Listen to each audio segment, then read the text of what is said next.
In some distant future, what or who will bear witness to the destruction that has been wreaked following what we, human creatures, have bequeathed to a future? The landscape speaks back, but we cannot guess to whom or to what. Living in a new geological epoch, Anthropocene, humans are challenging their responsibilities affecting the natural environment, which has been transformed from being available to all beings to let's see what is left to sustain. Need for shelter, safety has grown into recognition of quality of life, comfort, economic, cultural, and social identity. The built environment of the future calls for more values than that. With world's interconnected ethnicity, political situation, and climate change, humans are recognizing the importance of equality, sustainability, and action to save what has been left. According Bell Hooks, American activist and educator, feminism continues to be one of the most powerful movements for social justice.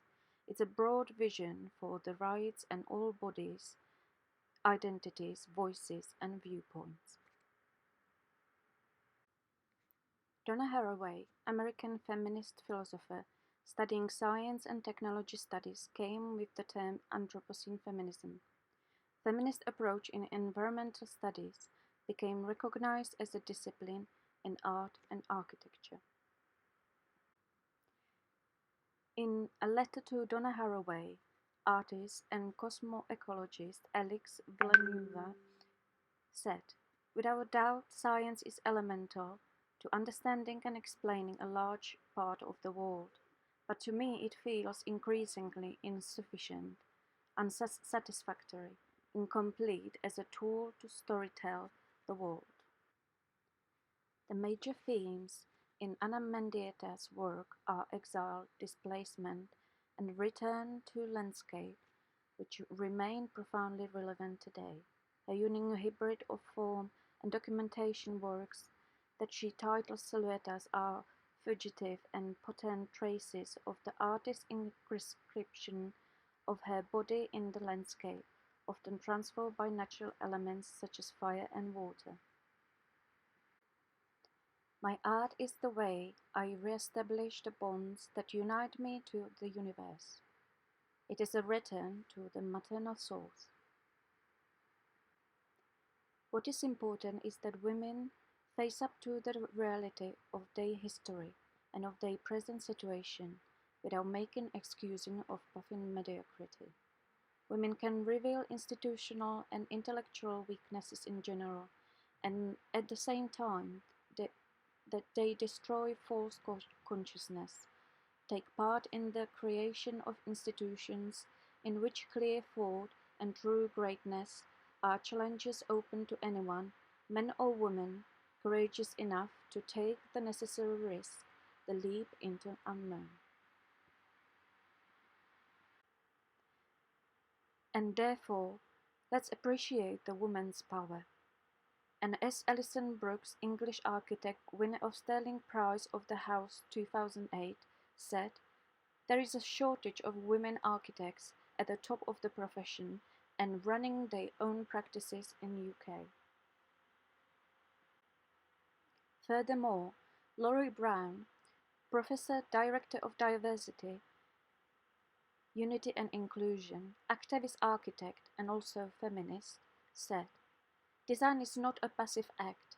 It is a critical engagement with community and you have to be cognizant of the power that you have and how you use it. We have a responsibility, and it is not just about making the next great form. There are many other things that go into architecture. We need more people to use their agency to make positive change." And here I would like to finish with the vision of Anna Heringer. Architecture is a tool to improve lives. The vision behind and motivation for my work is to explore and use architecture as a medium to strengthen cultural and individual confidence, to support local economies, and to foster the ecological balance. Joyful living in a creative and active process, and I am deeply interested in the sustainable development of our society and our built environment. For me, sustainability is the synonym for beauty, a building that is harmonious in its design, structure, technique, and use of materials, as well as with the location, the environment, the user, and socio-cultural context. This is, for me, is what defines its sustainable and aesthetic value. And therefore, in conclusion, we need more connections among women.